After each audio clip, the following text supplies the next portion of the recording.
Renungan Harian Ilustrasi Inspirasi dan Ayat Alkitab. A. Membawa orang kepada Yesus. Jadi kami ini adalah utusan-utusan Kristus. 2 Korintus 5:20. Allah telah menunjukkan kasih-Nya yang luar biasa kepada dunia dengan memberikan putra-Nya yaitu Yesus Kristus, supaya setiap orang yang percaya kepadanya tidak binasa, melainkan beroleh hidup yang kekal. Yohanes 3:16.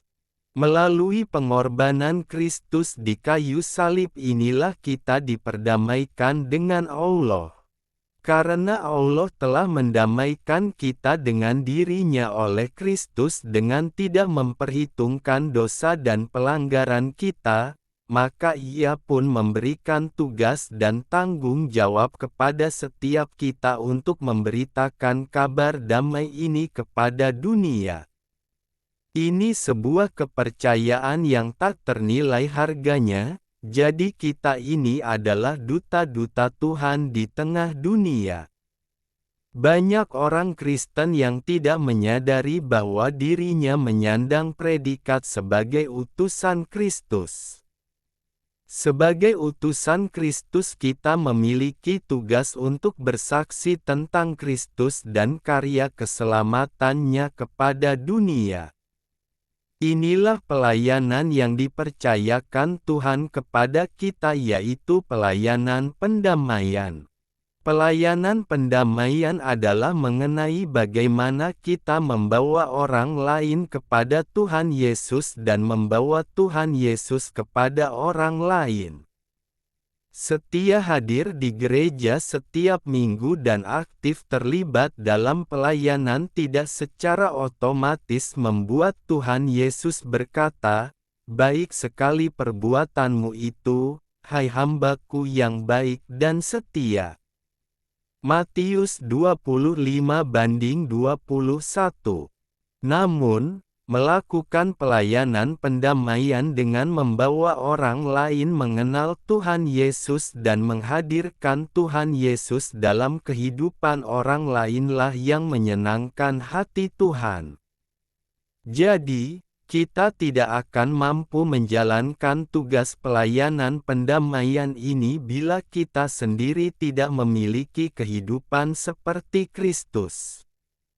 Barang siapa mengatakan bahwa ia ada di dalam Dia, ia wajib hidup sama seperti Kristus telah hidup.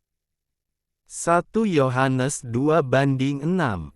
Inilah sebabnya Yesus berkata, "Berbahagialah orang yang membawa damai, karena mereka akan disebut anak-anak Allah." Matius 5:9. Keberadaan orang percaya seharusnya demikian, selalu membawa damai bagi orang lain. Membawa damai berarti mengekspresikan karakter kasih Allah. Bukan sebaliknya, menjadi batu sandungan atau membuat orang lain kecewa dan terluka. Bukti bahwa kita sudah menjalankan tugas pelayanan pendamaian adalah ketika hidup kita menjadi kesaksian bagi banyak orang. B. Bersih dari dalam. Celakalah kamu, hai ahli-ahli Taurat dan orang-orang Farisi, hai kamu orang-orang munafik, sebab cawan dan pinggan kamu bersihkan sebelah luarnya, tetapi sebelah dalamnya penuh rampasan dan kerakusan. Hai orang Farisi yang buta, bersihkanlah dahulu sebelah dalam cawan itu, maka sebelah luarnya juga akan bersih. Matius 23:25-26. Manusia membutuhkan standar kebersihan sebagai proteksi kehidupan. Semua wadah untuk makan dan minum bersih supaya orang tetap sehat. Tetapi pada sisi lain, bahan yang akan dimasukkan ke suatu wadah seharusnya bersih.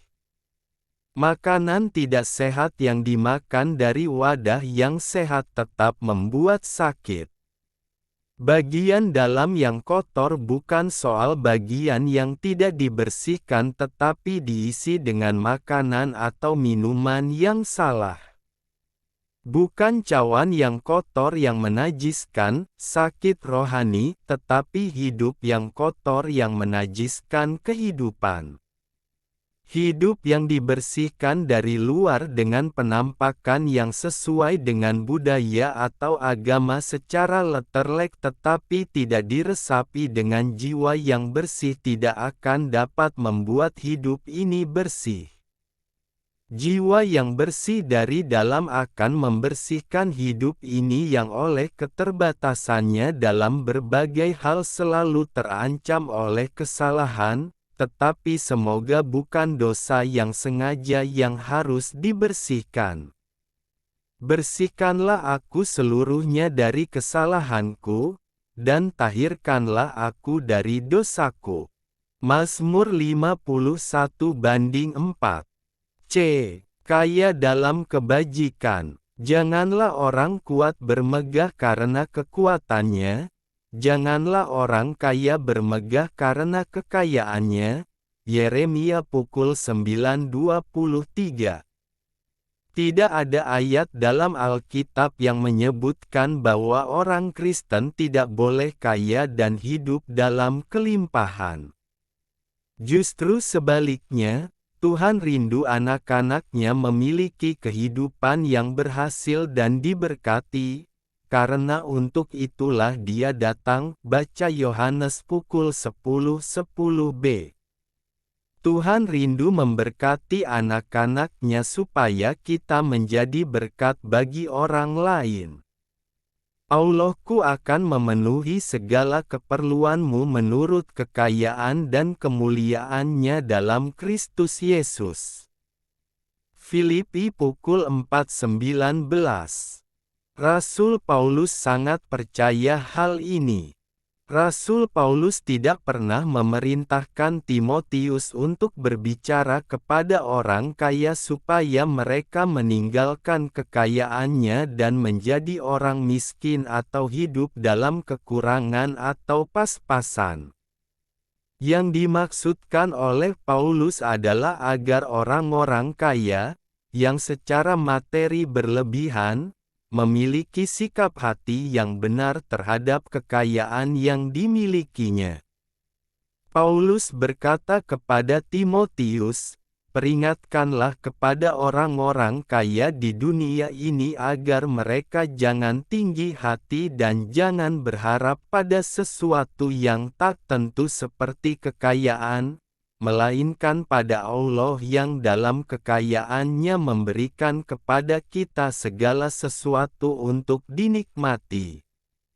Peringatkanlah agar mereka itu berbuat baik, menjadi kaya dalam kebajikan, suka memberi dan membagi dan dengan demikian mengumpulkan suatu harta sebagai dasar yang baik bagi dirinya di waktu yang akan datang untuk mencapai hidup yang sebenarnya. 1 Timotius 6:17-19. Jadi, tidak ada alasan bagi orang percaya untuk takut memiliki kekayaan yang berlimpah dan uang yang banyak.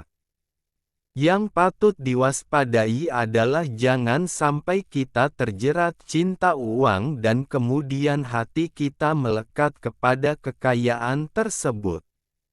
Siapa mempercayakan diri kepada kekayaannya akan jatuh. Amsal 11:28.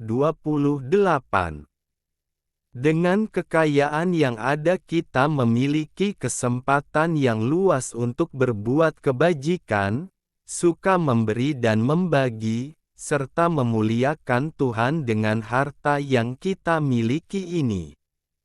Jangan sampai kita seperti orang muda yang kaya, yang lebih mencintai kekayaan daripada mengasihi Tuhan, sehingga keberatan ketika diperintahkan Tuhan untuk berbagi dengan orang-orang yang berkekurangan. Baca Matius pukul 19:21-22. Kisah inspirasi. Nando Parado bertahan hidup setelah pesawat jatuh di pegunungan Andes. Nando Parado lahir pada tahun 1949 di Uruguay. Pada tahun 1972, ketika berusia 22 tahun, ia ikut dalam penerbangan menuju Chili bersama tim rugbi dan beberapa anggota keluarganya. Di tengah perjalanan, pesawat yang mereka tumpangi jatuh di pegunungan Andes, salah satu kawasan pegunungan tertinggi di dunia. Kecelakaan itu menewaskan banyak penumpang. Mereka yang selamat terjebak di tengah pegunungan bersalju tanpa perlengkapan yang memadai. Suhu sangat dingin, persediaan makanan hampir tidak ada, dan tidak ada cara mudah untuk meminta pertolongan. Beberapa hari kemudian, para penyintas mengetahui melalui radio bahwa operasi pencarian telah dihentikan karena mereka dianggap tidak mungkin masih hidup. Selama lebih dari 2 bulan, para penyintas berjuang menghadapi cuaca ekstrim, kelaparan, dan longsoran salju yang kembali merenggut nyawa beberapa orang. Dalam situasi yang semakin putus asa, mereka menyadari bahwa menunggu bantuan bukan lagi pilihan. Nando bersama Roberto Canessa memutuskan meninggalkan lokasi kecelakaan untuk mencari pertolongan. Dengan perlengkapan yang sangat terbatas, keduanya mendaki pegunungan bersalju selama berhari-hari. Setelah menempuh perjalanan yang melelahkan, mereka akhirnya bertemu seorang penggembala yang kemudian membantu menghubungi pihak berwenang.